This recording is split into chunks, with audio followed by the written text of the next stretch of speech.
በስመ አብ ወወልድ ወመንፈስ ቅዱስ አሐዱ አምላክ። ስንክሳር ንዕለ ሰለስተ ጥሪ። በዛ ዕለት እዚኣ ቅዱሳንን ንጹሓንን ናይ ቤተልሔም ህፃናት ተቐትሉ ቁጥሮም 144,000 እዩ። ንሱ ከዓ ከሓዲ ሄሮድ ንሰብ ጥበብ ብዛዕባ እቲ ዝተወልደ ህፃን ንኽነግርዎ ናብኡ ክመፁ ተጸቢዩስ ንሳቶም ግና ብኻልእ መንገዲ ናብ ዓዶም ምስ ተመልሱ ስለዚ ተቆጠዐ። ወታሃደራቱ ለኢኹ ድማ ንህፃናት ቤተልሔምን ይሁዳን ኩሉ ከባቢኣን ቀተሎም። ዕድሚኦም ወዲ 2 ዓመትን ካብኡን ታሕትን ዝኾነ ካብ ሰብ ጥበብ ከም ዝተረድኦ ወንጌላዊ ማቴዎስ ከም ዝበሎ እቶም ሰብ ጥበብ ምስ ከዱ እንሆ መልአኽ እግዚኣብሔር ንዮሴፍ ብሕልሚ ተገልጸሉ፣ ተንስእ ነዚ ህፃንን ነዲኡን ሒዝካ ናብ ምድሪ ግብፂ ኪድ ተመለስ ክሳዕ ዝብለካ ድማ ኣብኡ ጽናሕ። እንሆ ሄሮድስ ነዚ ህፃን ክቐትሎ ይደሊ ኣሎ በሎ።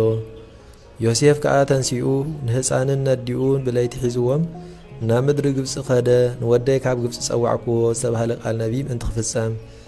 ሄሮድስ ርጉም ግና ብልቡ ነዞም ህፃናት እንተቐቲለዮም ካብኣቶም ሓደ ጐይታ ኢየሱስ ክርስቶስ ክኸውን እዩ፣ ምስኦም ክረኽቦ እየ ብምባል እዩ። ጐይታና ኢየሱስ ክርስቶስ እዚ ኩሉ ምግባራት ናይ ደቂ ሰብ ዝገበሮ ብዘይካ በይና ሓጢኣት ብኪነ ጥበቡ ካብ ገጽ ሄሮድስ ሃደመ። ምስ ረኸቦ ክቐትሎ ምስ ደለየ እንተዘይሞይቱ ዓለውቲ ወይ ከሓቲ እቲ ስጋ ምልባሱ ምትሓት እዩ ኢሎም ንሓይሊ መለኮቱን ተስብእቱን ኣይኣመንዎን። ምእንቲ እዚ ጐይታና ናብ ምድሪ ግብፂ ሃደመ። እዚ ከዓ ትንቢት ምእንቲ ክፍጸምን ንዓና እውን ካብ ክፉእ ክንሓድም ምእንቲ ክምህረናን ንጣዖታት ግብፂ ከዓ ከጥፍኦምን እዩ። ሄሮድስ ነዞም ኩሎም ህፃናት ከመይ ገይሩ ክረኽቦም ከኣለ እንተተባህለ ንሱ ሓደ ምኽንያት መሃዘ። ንሱ ከዓ ከምዚ ዝብል መልእኽቲ ናብ ኩሉ ዓድታት ለኣኸ ናይ ቄሳር ንጉስ መልእኽቲ ናብ ኩሉ ዓድታት ለኣኸ ናይ ቄሳር ንጉስ መልእኽቲ ናባይ በፂሑ ኣሎ። 2 ዓመት ዝገበሩን ካብኡ ዝንእሱን ኩሎም ህፃናት ክቖፅሮም እሞ ንወለዶም ገንዘብን ክዳንን ክህብዎ ነቶም ህፃናት ከዓ ብጽቡቕ ክንክን ከዕብዮም ምስ ዓበዩ ከዓ ሰራዊቱ ክገብሮም ኢሉ ኣዝዩ ዝኒ እዩ ዝብል መልእኽቲ ገይሩ ኣከቦም። ስለዚ ብዙሓት ህፃናት ምስ ኣዴታቶም ናብኡ ተኣከቡ።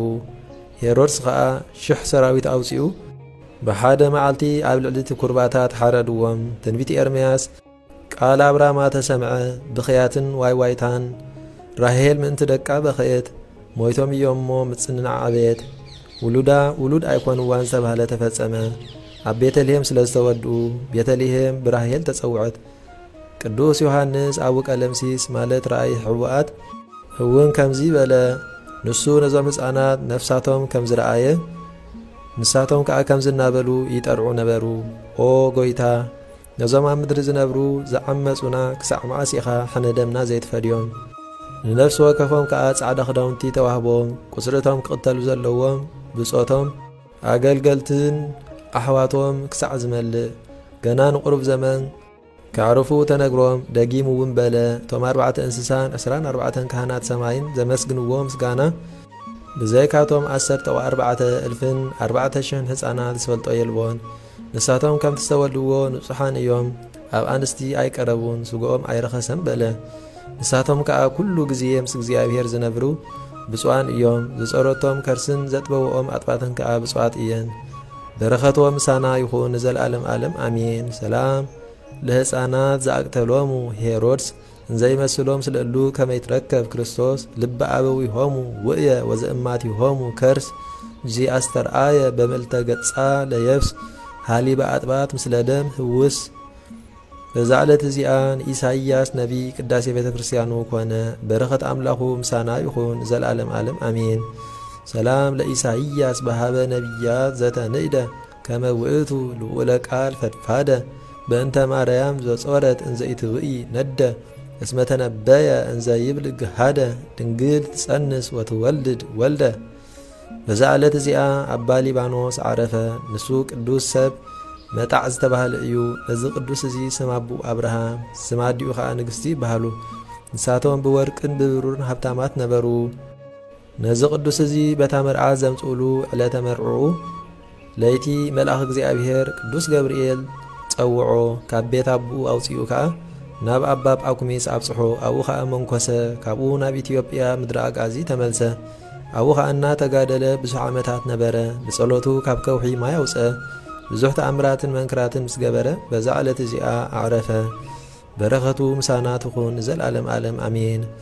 ሰላም ለሊባኖስ እምቤተ አቡሁ ዘወፃ ከመቃለ መልአክ ሰምዐ ኮከሃ ዘቢጦ ማየ አንቃአ ወሰላም ለአድሃኒ ወአዲ አስተአ በውስተ ገዳም ህቡረ ዘነበሩ ስንአ። በዛ ዕለት እዚኣ መዘከርታ ኣባ እሞን እያ።